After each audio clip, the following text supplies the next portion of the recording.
யோவான் 15:5. அதில் ஆண்டவர் சொல்றார், நானே திராட்சை செடி, நீங்கள் கொடிகள். ஒருவன் என்னிலும் நான் அவனிலும் நிலைத்து இருந்தாள். நீங்க ஆண்டவர் சொல்ற ஃபர்ஸ்ட் ரேமா வேர்ட் நிலைத்து இருந்தாள். சொல்லுங்க, நிலைத்து இருந்தாள். வீடியோல பார்க்குறவங்க வாய் திறந்து நிலைத்து இருந்தாள், நிலைத்து இருந்தாள். அவன் மிகுந்த கனிகளை கொடுப்பான், என்னை அல்லாமல் உங்களால் ஒன்றும் செய்ய கூடாது. இதுல பார்க்கிறோம், நானே திராட்சை செடி, நீங்கள் கொடிகள். செடி யாரு? ஜீசஸ். ஃபர்ஸ்ட் பார்க்கிறோம், நான் மெய்யான திராட்சை செடி, என் பிதா திராட்சை தோட்டக்காரர். அப்ப இயேசு யாரா இருக்கா? செடியா இருக்கிறாங்க. நம்மலாம் கொடியா இருக்கிறோம். இந்த கொடியிலிருந்து என்ன வருது? கனிகள் உண்டாகுது. இப்ப என்ன பண்ணிட்டாங்க? கனிகளுக்கு இம்பார்ட்டன்ஸ் கொடுத்துட்டாங்க. கனி கொடுக்கிற வாழ்க்கை, கனி கொடுக்கிற வாழ்க்கை. ஸோ அதுக்கு என்ன செய்யணும்? ஜெபம் பண்ணணும். அதுக்காக என்ன செய்யணும்? உபவாசம் இருக்கணும் சொல்லிட்டு ஓன் எஃபோர்ட், சொந்த முயற்சியை கொண்டு கனிகளை உருவாக்க பார்க்குறாங்க. உருவாக்க பார்த்து அவங்க தோத்து போகிறாங்க. கனிகள் கொடுக்க முடியல, கனிகள் கொடுக்க முடியல. நான் வெறும் ஆவிக்குரிய வாழ்க்கை மட்டும் பேசலை, பிஸ்னஸ் காரியத்திலையும் நான் பேசுகிறேன். பிஸ்னஸ் பண்ணுறவங்களுக்கும் சொல்கிறேன், ஓன் எஃபோர்ட்டில் இந்த பிஸ்னஸ் கனி கொடுக்கணும். ஓன் எஃபோர்ட்டில் செய்ய செய்ய செய்ய அவங்க என்ன ஆகிட்டு இருக்கிறாங்க? தோத்து போய் கொண்டு இருக்கிறாங்க. ஆனால் எங்கேயாச்சும் கொடி தானா கனி கொடுக்குமா? எங்கேயாச்சும் பார்த்துருக்கீங்களா? முடியாது. கொடி செடியோடு இணைக்கப்பட்டிருக்கும் பொழுது கனி கொடுக்க ஆரம்பிக்கிறது. அப்ப நம்ம கனி கொடுக்கிற வாழ்க்கையை ஃபோக்கஸ் பண்றதை காட்டிலும் எங்க ஃபோக்கஸ் பண்ணும்? இணைப்பை ஃபோக்கஸ் பண்ணும். ஹல்லேலூயா. செடியோடு கொடி இணைக்கப்படும் பொழுது கனிகள் தானாய் வர ஆரம்பிக்குது. கனிகளை ஃபோக்கஸ் பண்ணி பேசுறது மதம், இணைப்பை ஃபோக்கஸ் பண்ணி பேசுறது உறவு.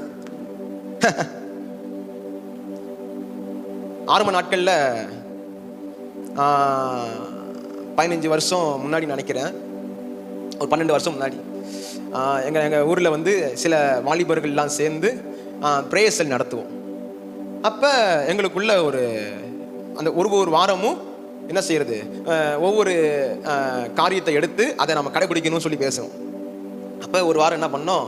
ஜபம்லாம் பண்ணி முடிச்சு பண்ணிட்டு இருக்கும்போது இந்த வாரம் எல்லாரும் சேர்ந்து தாழ்மையை கடைபிடிக்கணும். என்ன கடைபிடிக்கணும்? தாழ்மையை கடைபிடிக்கணும்னு சொல்லிட்டு எல்லாரும் டிசைட் பண்ணிட்டு அதுக்காக ஜெபம் பண்ணிட்டு போயிட்டோம். எல்லாரும் எப்படி தாழ்மையை கடைபிடிக்கிறோம்? மாம்சத்தில் எல்லாரும் எனக்கு பேசுறாங்க. எங்க அம்மா, எங்க அப்பா, என் ஃப்ரெண்ட்ஸு எல்லாரும் பேசும்போது, இல்லை இந்த வாரம் என்ன பண்ணியிருக்கிறோம்? தாழ்மைன்னு சொல்லியிருக்கிறோம். தாழ்மையா இருக்கணும்னு சொல்றோம். உள்ள பார்த்தா இருதயம் அப்படியே டிப்ரெஷன்ல நிரம்புது. டிப்ரெஷன். ஏன்னா என்னால் கத்திட்டா கூட என்ன இருக்கும்? அது அன்னையோட முடிஞ்சிருக்கும். அவங்க பேசுறாங்க, என்னால் பேச முடியல. ஏன்னா தாழ்மையா இருக்கணும் என்ன பண்ணியிருக்கிறோம்? ப்ரேயர்ல பண்ணியிருக்கிறோம். அதனால தாழ்மையா இருக்கணும் பிரதர், தாழ்மையா இருக்கணும்னு சொல்லிட்டு என்ன பண்றோம்? இருதயத்தை பிடிச்சிக்கிட்டு போயிட்டே இருக்கிறேன். பார்த்தா ஒரு வாரம் நடக்குது. பிரேயர்ஸ்குள்ள போய் உட்காடுறோம், ப்ரே பண்ண ஆரம்பிக்கிறோம். எல்லாருக்கும் சண்டை, உள்ள சண்டை நடக்குது. ஏன்னா நான் அடைஞ்ச அதே பாடம் எல்லாரும் அடைஞ்சிருக்கிறாங்க. எவனாலையும் தாழ்மையை என்ன செய்ய முடியல? கண்ட்ரோல் பண்ண முடியல. அவன் அங்கங்க போயிட்டு ஆஃபீஸில், அவன் அங்கங்க போயிட்டு காலேஜில், அவன் அங்கங்க போயிட்டு வீட்டில் எல்லாரும் பேசுறத அடக்கி வச்சு அதை ஒன்றும் செய்ய முடியாம பிரேயர்ஸ்ல அவன் கொட்டிக்கிட்டான். தாழ்மை வெடிக்குது. அங்க வெடிச்சு எல்லாருமே தோத்து போயிட்டு அந்த இடத்துல ஜெபம் பண்ணிட்டு நான் வந்துட்டேன். ஒரு டைம் மாறுது, காலங்கள் மாறுது. ஆண்டவரோட இணைஞ்சி வந்துகிட்டே இருக்கிறேன். ஒரு டைம்ல நான் ரியாக்ட் எனக்குள்ள நான் பார்க்கிறேன், தாழ்மை தானா வந்துகிட்டே இருக்கு. எனக்குள்ள பார்க்கிறேன் சில நல்ல குணங்கள் எனக்குள்ள வந்துகிட்டே இருக்கு. அப்பதான் நான் புரிஞ்சுக்கிட்டேன், அன்னைக்கு எடுத்த தாழ்மைங்கிற டிசிஷன் மாம்சத்துல எடுத்தது, அந்த தீர்மானம் மாம்சத்துல எடுத்தது, அது என்ன செய்யல? பலன் கொடுக்கல. ஆனா ஆண்டவரோட இணைஞ்சி அப்படியே வந்துகிட்டே இருக்கும் பொழுது ஒரு நாள் பார்க்கிறேன், எனக்குள்ளேயே ஒரு மாற்றம் உண்டாயிருக்கு. ஆண்டவர் சொல்றார் நம்மளை பார்த்து, நம்ம ஆண்டவரோடு இணைஞ்சு நிலைச்சு உறவாடி போகும்போது உங்க பிசினஸ் தானா மாறி இருக்கும், உங்களுடைய கேரக்டர் தானா மாறி இருக்கும், உங்க இருதயம் தானா மாறிடும். நீங்க திரும்பி பார்க்கும் பொழுது கனி கொடுக்கிற ஒரு வாழ்க்கை நீங்க வாழ ஆரம்பிச்சிடுவீங்க. ஆமென், ஹல்லேலூயா. அங்க நாங்க பார்க்கிறோம், அத இன்னொரு டிரான்ஸ்லேஷன்ல, I am the sprouting vine and you are my branches, as you live in union with me as your source. அப்படின்னா என்ன அர்த்தம்னா, இந்த வெர்ஷன்ல பார்க்கும்போது நீ தமிழ்ல பார்க்குறோம், அங்க எப்படி இருக்கு, ஒருவன் என்னிலும் நான் அவனிலும் நிலைத்து இருந்தால் சொல்லி போட்டிருக்கு. ஆனா இங்க பார்க்குறோம், live in union as me as your source. நீ என் ஆதாரமாய் கொண்டிருக்கும் பொழுது, நீ வந்து என்னுடைய கர்த்தரை வந்து அவர் வந்து என்னுடைய ஆதாரம், கர்த்தர் என் ஆதாரமாய் கொண்டிருக்கும் பொழுது, கம்யூனியன் அவரோடு சேர்ந்து உறவாய் இருக்கும் பொழுது என்ன நடக்குதான், ஃப்ரூட்ஃபுல்னஸ் வந்து உனக்குள்ள தானாய் வர ஆரம்பிக்குதுன்னு சொல்ல போடுது. ஆமே, அங்க பார்க்குறோம், when you live separate from me you are powerless. நீ என்னை விட்டு பிரிந்து போகும்போது நீ என்ன வர, பவர்லெஸ்ஸாக மாறிடுற. அப்போ நிறைய பேரோட பிஸ்னஸில், இப்போ சில ப்ரொஃபட்டிக்காக சில காரியங்களை சொல்கிறேன்.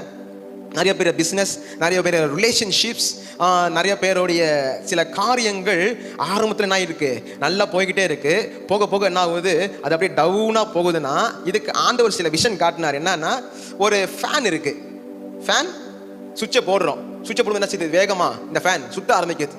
இப்போ நான் சுவிட்சை ஆஃப் பண்ணிட்டேன், இப்போ என்ன ஃபேன் உடனே நிற்குமா, நிற்காது. அது என்ன ஆகும், பொறுமையாக தான் நிற்கும்.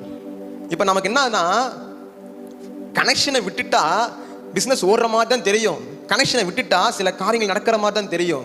ஆனால் அது என்ன ஆகிட்டு இருக்கு, அதோட ஸ்பீடு கம்மியாகிட்டே இருக்கு. நீங்கள் இப்போ நான் சொல்கிறேன், அந்த மாதிரி உங்களுக்கு இப்போ ட்ராப் கீழே போயிட்டு இருக்கீங்கன்னா, இப்போ ஆண்டவர் சொல்கிறார், மறுபடியும் வந்து இணைஞ்சுக்கோ. மறுபடியும் நீ அங்கே ஃபோக்கஸ் பண்ணுறதை விட்டு இங்கே வந்து அது தானாக நடக்கும். The name of Jesus, glory to be God. அதான் powerless. But when you live separated from me you are powerless. அப்ப அதுக்கு எதிர்மறையா, அப்ப நம்ம அவரோடு இணைஞ்சிருக்கும் போது நமக்குள்ள என்ன உண்டாகுது, பவர் உண்டாகுது. அந்த பவர் தான் உயிர்த்தெழுதலின் வல்லமை. நம்ம ரோமர்ல பார்க்கிறோம், நீ இயேசு கிறிஸ்து மரண சாயலோடு இணைக்கப்பட்டிருந்தால் அவரோடு உயிர்த்தெழுதல் சாயலோடும் நாம் இணைக்கப்பட்டிருக்கிறோம். அப்ப அந்த இணைப்பு தான் நீங்க நான் பேசுறேன். அந்த இணைப்பு எதை குறிக்குது, கர்த்தராகிய இயேசு கிறிஸ்துவின் உயிர்த்தெழுதல் சாயலோடு நாம் இணைக்கப்பட்டிருக்கும் பொழுது அந்த உயிர்த்தெழுதலின் வல்லமை நமக்குள்ளவும் கிரியை செய்கிறதா இருக்கிறது. இனி நான் அல்ல, கிறிஸ்துவே எனக்குள்ளாக பிழைத்திருக்கிறார். அப்ப அந்த பவர் என்ன செய்யுது, நம்மளுடைய ஊழியத்துல வெளிப்பட ஆரம்பிக்கும். உனக்குள்ளே கிரியை செய்யற வல்லமையின் படியே அந்த வல்லமை நம்மளுடைய பிசினஸ்ல கிரியை செய்ய ஆரம்பிக்கிறது. அந்த வல்லமை நம்மளுடைய ஊழியத்துல கிரியை செய்ய ஆரம்பிக்குது. அந்த வல்லமை நம்ம போகும்போது கிரியை செய்ய ஆரம்பிக்குது. அந்த வல்லமை நாம் நடக்கும் போதும் கிரியை செய்ய ஆரம்பிக்குது. நம்மளுடைய ஃபோக்கஸ்ல எங்க இருக்கணும், குமாரனோடு இயேசு கிறிஸ்துவோடு இணைக்கப்பட்டிருக்கணும். அந்த உறவுல டீப்பா போயிட்டே இருக்கணும். அதுல பார்க்கிறோம், யோவான் 15:7, நீங்கள் என்னிலும் என் வார்த்தை உங்களிலும் நிலைத்து இருந்தால் நீங்கள் கேட்டுக்கொள்வது எதுவோ அது உங்களுக்கு செய்யப்படும். நீங்கள் என்னிலும் என் வார்த்தை உங்களிலும் நிலைத்து இருந்தால், திருப்பிங்க வார்த்தை, நிலைத்து இருந்தால். நீங்கள் என்னிலும் என் வார்த்தை உங்களிலும். என் வார்த்தைன்னு சொல்லும் போது ஒரு பேஷன் பைபிள் டிரான்ஸ்லேட்ல பார்க்கிறோம், ரேமான்னு சொல்லி போட்டிருக்கு. ரேமா புறப்படுகிற வார்த்தை. அந்த வார்த்தையை என்ன செய்யணுமா, பிடிச்சி அதில் இன்னும் அதில் தெளிவாக பார்க்குறோம். நம்முடைய நினைவுகள் முழுவதும் அந்த வார்த்தையினால் நிரப்பி அது நம்ம ஆவியில் போகும்பொழுது என்ன, அந்த வார்த்தை மேனிஃபெஸ்ட் ஆகுது. ஜீசஸ் எப்படி வந்து அவருடைய வார்த்தையில நிலைத்து இருக்கிறது. சங்கீதம் 1 பார்க்கிறோம், இரவும் பகலும் அவர் வேதத்தில் வாக்கியவான். அவன் நீர்க்காலில் ஓரமாய் நடப்பட்ட மரத்தை போல் இருப்பான். அவன் நீர்க்காலில் ஓரமாய் நடப்பட்டு தன் காலத்தில் தன் கனி தந்து இலையுதிரா மரத்தை போல் இருப்பான். அவன் செய்வதெல்லாம் வாய்க்கும்.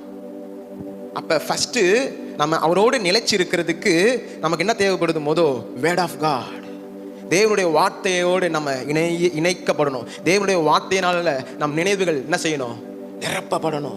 நம்மளுடைய தேவனுடைய வார்த்தையினால நம்ம நிரப்பப்படும் போது நம்ம எதை பார்க்குறோமோ அது நம்மளை நிரப்ப ஆரம்பிச்சிச்சுன்னா அதன்படி தான் நம்ம செயல்பட ஆரம்பிப்போம். ஆனால் எதை பார்க்கலையோ தேவனுடைய வார்த்தையினால நம்மளுடைய நினைவுகள் நிரப்பப்படும் பொழுது அது நம்ம வாழ்க்கைக்குள்ளே கிரியை செய்ய ஆரம்பிச்சு அது வெளிப்பட ஆரம்பிக்குது. உங்களுக்கு நான் இப்படி சொன்னா புரியும். அவரோடு நம்ம இணைக்கப்படும் பொழுது என்ன நடக்குதுன்னா, அதுக்கு முன்னாடி வேற எங்கேயும் நம்ம டிஸ்கனெக்ட் ஆகிறோம். கரெக்டா? எங்க டிஸ்கனெக்ட் ஆகிறோம்னு கேட்டா, இப்பதான் ஒரு ரெவலேஷனுக்குள்ள நான் வரேன். ஆதாம் பாவம் செய்யறதுக்கு முன்பாக அவன் தேவன் சிருஷ்டிக்கப்பட்ட அந்த டிசைன் உலகத்துக்குள்ள அவன் வாழ்ந்தான். எப்ப அவன் அந்த பழத்தை சாப்பிட்டு பாவம் செய்தானோ விழுந்த உலகத்துல வாழ ஆரம்பிக்கிறான். இப்ப ஆண்டவர் பிந்தின ஆதாமாய் வரார். அவரோடு இப்ப நம்ம என்ன செய்யறோம்? ஜீவ விருட்சம் இணைக்கப்படும் பொழுது இந்த விழுந்த உலகத்தின் அனுபவத்திலிருந்து நம்ம டிஸ்கனெக்ட் ஆகப்பட்டு திருப்பும் தேவன் நமக்காக வச்சிருக்கிற டிசைன் நம்ம மறுபடியும் வர ஆரம்பிக்கிறோம். ஆமென். அப்ப என்ன நடக்குது? நம்ம விழுந்த உலகத்துல அனுபவத்தில் இருக்கும் பொழுது ஆதாமுக்கு முதல் வந்தது வியாதி வந்துச்சா இல்ல மரணம்ங்கிற வார்த்தை வந்துச்சா? பாவம் செய்த உடனே மரணம் வந்துச்சு. இந்த மரணம் வந்த உடனே தான் இந்த மரணம் அவனுக்குள்ள போய் வேலை செய்ய ஆரம்பிச்சு அந்த மரணத்தின் விளைவுல தான் வியாதிகள் வருது. நம்ம நினைக்கிறோம் ஒரு வியாதினால தான் மரணம் வருதுன்னு. டாக்டர்ஸ் என்ன சொல்றாங்க? இந்த வியாதி வந்துருச்சு, இவ்வளவு நாள்ல நீங்க என்ன செய்ய போறீங்க? மரிக்க போறீங்க. ஆனா பைபிள் அது சொல்லல. பைபிள் என்ன சொல்லுதுன்னா, உனக்கு மரணம் வந்ததுனால தான் வியாதியே வருது. கையை தட்டுங்களேன் கொஞ்சம். புரியுதா? டாக்டர்கிட்ட போனா அவன் என்ன சொல்றான்? அவர் என்ன சொல்றாரு? உனக்கு இந்த கேன்சர் வந்துருச்சா, 4th ஸ்டேஜா, அவ்வளவுதான், அடுத்தது புட்டு போயிட்ட, அடுத்தது உனக்கு மரணம் வந்துருப்பான்ட்ட. ஆனா பைபிள் என்ன சொல்லுது? நான் திரும்ப சொல்றேன், பைபிள் என்ன சொல்லுது? நீ வியாதி வந்ததுனால மரணம் வரலப்பா, உனக்கு முத மரணம் வந்ததுனால தான் உனக்கு வியாதியே வருது. இந்த இக்னோரன்ஸ், இந்த அறியாமையிலிருந்து இன்னைக்கு ஒரு விடுதலை உண்டாகட்டும். எப்ப ஆதாம் பிந்தின ஆதாமோடு நம்ம இணைக்கப்பட்டிருந்த நாட்கள்ல என்ன நடக்குது? நமக்குள்ள மரணம் வேலை செய்ய ஆரம்பிக்குது. இந்த மரணம் வேலை செய்யறதுனால தான் நமக்கு நோய்கள் வருது. இந்த மரணம் வேலை செய்யறது நமக்கு இந்த மரணம் உள்ள வேலை செய்யற அதோடைய கிரியையினால தான் கடன் வருது. இந்த மரணத்தினால தான் பிசினஸ்ல சில லாஸஸ் எல்லாம் வந்துட்டு இருக்கு. ஃபினான்சியலி மரணம் உண்டாகுது. ஆண்டவர் சொல்றார், இப்ப அந்த மரணம் வந்த உடனே ஆதாமுக்கு வியாதி வந்துச்சா? கிடையாது. ஆனா அவன் அந்த நாட்கள் செல்ல செல்ல செல்ல செல்ல அவனுடைய ஆயுசு நாட்கள்லாம் கம்மியாகிட்டே வருது. அப்படியே அப்புறம் கொஞ்சம் கொஞ்சமா வியாதிகள்லாம் வருது. நியாயப்பிரமாண காலத்தில் அப்படியே வியாதிகள்லாம் வருது. அப்படியே போயிட்டே இருக்கிறோம். இப்ப முந்தின ஆதாம் போய் என்ன வராரு? பிந்தின ஆதாம் இயேசு கிறிஸ்து வந்து சிலுவையில் நமக்காக அடிக்கப்பட்டு அவரோடு நம்ம மரண சாயலோடு இணைக்கப்பட்டு இருந்தால் அவரோட உயிர்த்தெழுதல் சாயலோடு நம்ம இணைக்கப்பட்டிருக்கும் பொழுது இந்த இணைப்பின் மூலியமாய் இப்ப நமக்குள்ள என்ன கிரியை செய்ய ஆரம்பிக்குது? ஜீவன் கிரியை செய்ய ஆரம்பிக்குது. அதான் ரோமர் 8:2 பார்க்கிறோம். கர்த்தராகிய இயேசு கிறிஸ்துவின் ஜீவனின் ஆவியின் பிரமாணம் என்னை பாவம் மரணம் என்பவர்களின் பிரமாணத்தினின்று விடுதலை ஆக்கிற்றே.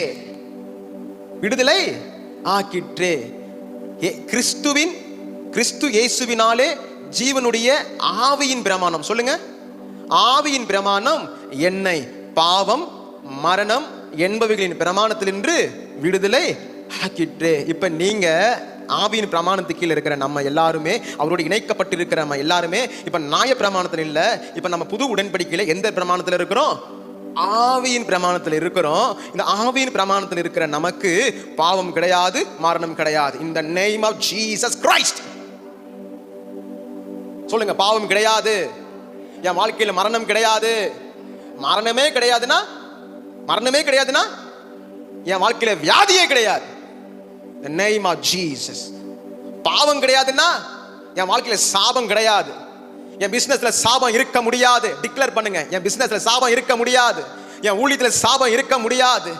தேவ பிரசன்னத்துக்கு கீழே இருக்கிற ஒவ்வொருத்தரோட வாழ்க்கையிலும் சாபம் இருக்க முடியாது, பாவம் இருக்க முடியாது, மரணம் இருக்க முடியாது. ஏனென்றால் நான் கர்த்தராகிய இயேசு கிறிஸ்துவின் உயிர்த்தெழுதல் சாயலோடு இணைக்கப்பட்டிருக்கிறேன். அவர் செடியா இருக்கிறார், நான் கொடியா இருக்கிறேன். அவரோடு இணைக்கப்பட்டிருக்கிறதுனால் இப்ப எனக்குள்ள மரணத்தின் நியாய பிரமாணம் வேலை செய்யல, ஆவியின் பிரமாணம் வேலை செய்கிறபடியினால் எனக்குள்ள இப்ப ஜோயல் லைஃப் வேலை செய்து கொண்டிருக்கு. அதான் நான் அல்ல, கிறிஸ்துவே எனக்குள்ளாக பிழைத்து இருக்கிறார். பழையவைகள் ஒளிந்தன. எது பழையவைகள்? நியாய பிரமாணம் ஒளிந்தன. எனக்குள்ள இப்பொழுது எல்லாம் புதிதாயின. எனக்குள்ள எல்லாம் புதிதாயின என்றால் எனக்குள்ள இருக்கிற டிஎன்ஏ கூட இப்பொழுது கிறிஸ்ட் டிஎன்ஏவாக மாறி இருக்கு. In the name of Jesus. பழையவைகள் ஒளிந்தன, எல்லாம் புதிதாயின. எனக்குள்ள எல்லாம் புதிதாயின. சொல்லுங்க, எல்லாம் புதிதாயின. எல்லாம் புதிதாயினே சொல்லி ஆண்டவர்கிட்ட கேட்கிறேன். அப்ப ஆண்டவர் சொல்றார், ஆமா, உனக்குள்ள இருக்கிற டிஎன்ஏ கூட புதுசா மாறி இருக்கு, உனக்குள்ள இருக்கிற சிந்தனை இப்ப புதுசா மாறி இருக்கு, உனக்குள்ள இருக்கிற இருதயம் புதுசா மாறி இருக்கு, உன்னோட ரிலேஷன்ஷிப் புதிதாய் மாறி இருக்கு, உன் பிசினஸ் இப்ப புதிதாய் மாறி இருக்கு. இதுல மரணமும் இதுல பாவமும் சாபமும் உன் வாழ்க்கையில இருக்கவே முடியாது. In Jesus name. சத்தியத்தை அறியுங்கள், சத்தியம் உங்களை விடுதலையாக்கும். எங்கேயுமே சத்தியம் உங்களை விடுதலையாக்கும் சொல்லி போடல, சத்தியம் விடுதலையாக்கி சொல்லி உங்களை போடல. பைபிள் தலைமாட்டில் வச்சுக்கிட்டா விடுதலை உண்டாகும் சொல்லல. வசனத்தை படிச்சுக்கிட்டே இருந்தா எல்லா வசனமும் எனக்கு மனப்பாடமா தெரியும், விடுதலையாகும் சொல்லல. சத்தியத்தை அறியுங்கள், சத்தியம் உங்களை விடுதலையாக்கும். சத்தியத்தை அறிகிற அறிவுல வளருங்கள். இது எப்படி இருக்கு? சத்தியத்தை அறிகிற அறிவுல வளருங்கள். அந்த அறிவு உங்களை உணர்வாக்கி, அந்த உணர்வு தான் உங்களுக்கு விடுதலை தருகிறது. சத்தியம் என்பது அறிவு, விடுதலை என்பது உணர்வு. எப்ப நீங்க அந்த சத்தியத்தை ஆமால எப்ப நீங்க உங்களுக்குள்ள கேள்வி கேட்டு ஆமால ஆவியின் பிரமாணம் என்ன ஆளுகை செய்தல, ஆமால நியாய பிரமாணத்துல தானே சாபமும் பாவமும், ஆமால இப்ப நான் இயேசு கிறிஸ்துவின் ஜீவனோடு இணைக்கப்பட்டுட்டேன்ல, எப்ப எனக்குள்ள மரணம் செயல்பட முடியாது, ஜீவன் தானே செயல்படணும். அப்ப ஜீவன் எனக்குள்ள செயல்படுதுன்னா எங்கடா அங்க பாவம், எங்கடா அந்த மரணம்? என் வாழ்க்கையில என் சந்தையில இருக்கவே முடியாது. ஜென்ம சாபங்கள் இதுவரைக்கும் தொடர்ந்து இருக்கலாம், என் மாமனார் தொடர்ந்து இருக்கலாம், என் அத்தையை தொடர்ந்து இருக்கலாம், என்னுடைய தாத்தாவை தொட்டு இருக்கலாம், ஆனா என்னை என் சந்ததியை தொட முடியாது. இந்த சத்தியத்தை கேட்கும் பொழுது உங்களுடைய குடும்பத்துக்குள்ள இருக்கிற குடும்ப சாபங்கள் உடைக்கப்படுது. உன் பக்கத்தில் 1000 பேரும் உன் வலது புறத்தில் 10000 பேரும் விழுந்தாலும் அந்த குடும்ப சாபங்கள் உன்னை தொட முடியாது, உன் குடும்பத்தை தொட முடியாது, உன்னுடைய சந்ததியை தொட முடியாது. 1000 தலைமுறைக்கு தயவை காட்டுகிறவர் இன்றைக்கு உனக்கு அந்த விடுதலை தரார். In Jesus name. Glory. Shabra gachala brata la bola ranti anto. Rima mama mama rima la duriante. சத்தியத்தை அறிந்து கொள்ளும் போது எங்கெங்க சுகரு, அப்பாவுக்கு சுகர் வந்தா பிள்ளைக்கு சுகர் வரணும்னு கட்டாயமா? முடியாது. எங்க அப்பா கிட்டே சொன்னேன், அதிகமா சாப்பிடாத, 30 வயசு ஆயிடுச்சு, சுகர் வராதுன்னு. என்ன தொடர முடியாது. ஏன்னா நான் மறுபடியும் பிறக்கப்பட்டிருக்கிறேன், நான் மறுபடியும் பிறக்கப்பட்டிருக்கிறேன். நீங்க கேட்கிற ஒவ்வொருவரும் மறுபடியும் பிறக்கப்பட்டிருக்கீங்க. நீங்க மறுபடியும் பிறக்கப்படும் பொழுது நீங்க ரத்தத்தினாலையும் மாம்ச சித்தத்தினாலையும் பிறக்கப்படாமல் தேவ ஆவியினாலேயே நீங்க பிறக்கப்பட்டிருக்கீங்க. தொட முடியாது, எந்த வியாதியும் உங்களை தொட முடியாது. இன்னும் சொல்ல போனா உங்க குடும்பத்தில் உள்ளது மட்டும் இல்ல, இந்த உலகத்தில் இருக்கிறது கூட உங்களுக்கு தொட முடியாது. மற்றவனுக்கு நடக்கிறது உங்களுக்கு நடக்க முடியாது. ஒரு பிசினஸ் பண்றீங்க, ஒரு சீசன்ல அது டிராப் ஆகும், இன்னொரு சீசன்ல ஒவ்வொரு பிசினஸ்க்கும் ஒவ்வொரு சீசன் உண்டு. ஒரு ஜூஸ் பிசினஸ் எடுத்துக்கிட்டா அது என்ன செய்யும், வெயில் பிசினஸ்ல ஓடும், குளிர் டைம்ல அது டிராப் ஆகும். ஆனா சொல்றார், அது உலகத்துக்கு, உனக்கு அது கிடையாது. உனக்கு 12 மாசமும் சீசன் தான். பெற்றுக்கொள்ளுங்க. பிசினஸ் பண்றவங்க எல்லாருக்கும் நான் ரைட் இந்த நேம் ஆஃப் ஜீசஸ், உங்களுக்கு நீங்க என்ன பிசினஸ் பண்றீங்களோ 12 மாசமும் அது உங்களுக்கு சீசன் தான். இந்த நேம் ஆஃப் ஜீசஸ் லா பிரா கராசி டெலே ப்ரோகோட்டோ. ஏன்னா நீங்க உலகத்திலே இருந்தாலும் நீங்கள் உலகத்துக்கு உரியவர்கள் அல்ல, நீங்கள் பரலோகத்துக்கு உரியவர்கள். நீங்கள் இந்த வீழ்ந்த அனுபவத்தோடு இணைக்கப்படல, நீங்க இயேசு கிறிஸ்துவின் உயிர்த்தெழுதலின் அனுபவத்தோடு இணைக்கப்பட்டு இருக்கீங்க. ஏன்னா உங்களுக்குள்ள இந்த மரணம் கிரியை செய்யல. ஏன்னா இந்த மரணமும் இந்த பாவத்திலிருந்து நீங்க விடுதலையாக்கப்பட்டு ஜீவனால நீங்க ஆளுகை செய்யப்படுறீங்க. இது எப்படின்னா மோசையின் கோல் போடும்போது அது பாம்பானுச்சு. ஆப்போசிட்ல மந்திரவாதி என்ன செஞ்சாங்க, கோலை போட்டாங்க. இந்த மோசையின் கோல் என்ன செஞ்சிச்சு, அந்த அந்த அந்த மந்திரவாதியின் கோல்கள் எல்லாத்தையும் விழுங்குனுச்சு. இது பேரு தான் ஜீவன் மரணத்தை விழுங்குகிறது. உங்களுக்குள்ளே கிரியை செய்கிற ஜீவன் இனி உங்க வாழ்க்கையில் இருக்கிற கடனை விழுங்கும், உங்க சாபத்தை விழுங்கும், உங்களுக்குள்ள பழுதாய் இருக்கிற உறுப்புகளை விழுங்கி அது புதிதாய் மாத்தும். ஓஹோ, கையை தட்டி வேற மாதிரி ரிசீவ் பண்ணி மொபைல பாக்குறவங்க கை தட்டுறது என் காதுல கேக்குது. இந்த name of Jesus, thank you லா பிரகடலரதியாந்தே.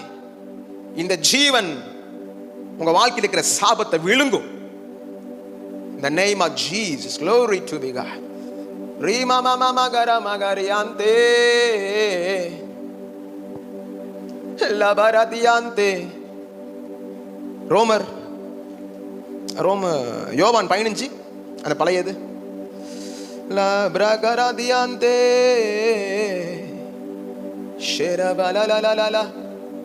நானே திராட்சை செடி, நீங்கள் கொடிகள். ஒருவன் என்னிலும் நான் அவனிலும் நிலைத்து இருந்தால் அவன் மிகுந்த கனிகளை கொடுப்பான். என்னை இல்லாமல் உங்களால் ஒன்றும் செய்யக்கூடாது.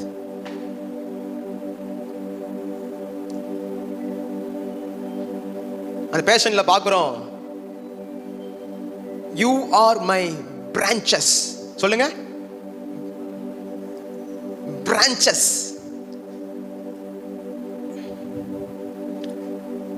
நான் சொல்றேன், இந்த வார்த்தை ஒரு சிலருக்கு இப்ப வேற மாதிரி போகுது. நீங்க இயேசு கிறிஸ்துவோடு இணைக்கப்பட்டிருக்கும் பொழுது அவருடைய ஜீவன் இப்ப உங்களுக்குள்ள ஆளுகை செய்கிறபடினால், இது வரைக்கும் இந்த சத்தியத்துக்கு முன்னாடி வரைக்கும் உங்களுடைய ஆரம்பிச்ச ஒரு பிரான்ச்சு அது ஒரு மாதிரி திணறலா போயிருக்கலாம். ஆனா இந்த சத்தியத்தை அறிந்ததுக்கு அப்புறம் ஆண்டவர் சொல்றார், இந்த ஜீவன் இனி ஓம் பிசினஸ்ல இறங்கும் பொழுது, சொன்னல அந்த பவராய் மாறும் பொழுது, இதோ உன்னுடைய ஓடாத அந்த ஷாப்பு, உன்னுடைய ஓடாத அந்த பிசினஸ் இப்பொழுது அதுல ஒரு ஜீவன் வேலை செய்கிறபடினால் அது இப்பொழுது பல பிரான்ச்சஸ் ஆய் மாறுகிறது. இந்த நேம் ஆஃப் ஜீசஸ். லா பிரா கராசியான்டோ. ஏசாயா 4:2 அதுல பார்க்கிறோம் அந்த கிளைகள் எப்படி இருக்கான்? அலங்காரமும் மகிமையுமா இருக்கான். அந்த நாளிலே கர்த்தரின் கிளை அலங்காரமும் மகிமையா இருக்கும். நான் சொல்றேன், ஏசாயா 4:2 இருக்கு, கர்த்தரின் கிளைனா என்ன? பிரான்ச். இயேசு கிறிஸ்துவோடு இணைக்கப்பட்டிருக்கும் பொழுது, அந்த ஜீவன் உனக்குள்ளே கிரியை செய்யும் பொழுது நீ அலங்காரமும் மகிமையுமா இருப்பாய்.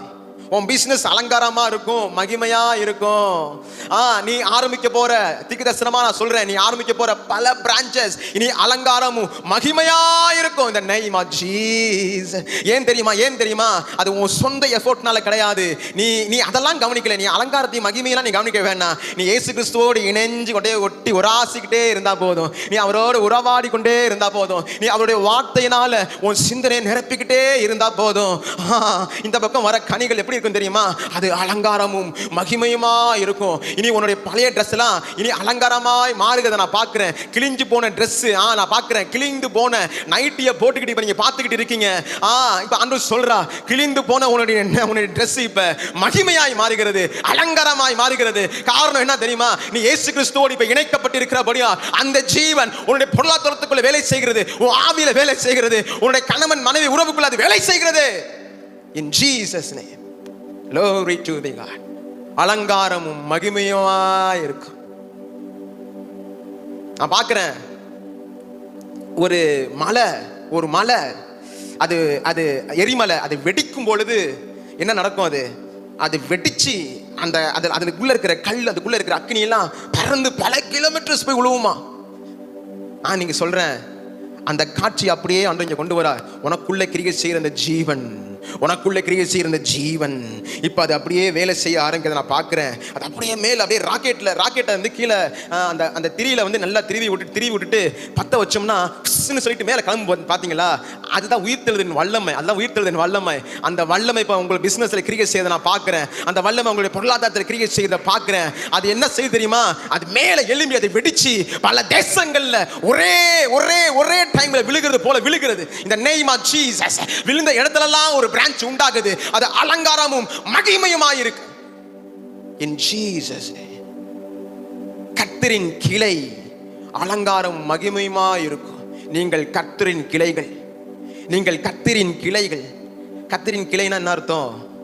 நான் இயேசு கிறிஸ்துவோடு இணைக்கப்பட்டிருக்கிறேன். அவர் தலை, நான் சரீரம். இவ்வளவுதான். அவர் தலை, நான் சரீரம். அவர் உயிர்த்தெழுதின் வல்லமை அடைஞ்சிருக்கிறாருன்னா அவரோடு இணைக்கப்பட்டிருக்கும் பொழுது அந்த உயிர்த்தெழுதின் வல்லமை எனக்குள்ளவும் வேலை செய்கிறது. ஒன்றும் இல்லை, கரண்ட் பாக்ஸ் இருக்கு, உள்ள கையை வைக்கிறீங்க, என்ன நடக்கும்? இந்த கரண்ட் உள்ள பாஸ் ஆகும்ல, டக்குன்னு ரிசீவ் பண்ணுவீங்களே. அதே தான். அதுக்கு அந்த ஆண்டவரால் படைக்கப்பட்ட லோ வோல்டேஜ் அந்த கரண்ட்டுக்கு இவ்வளோ வல்லமைன்னா அவருக்கு எவ்வளோ பவர் இருக்கும். அவரோடு இணையப்படும் பொழுது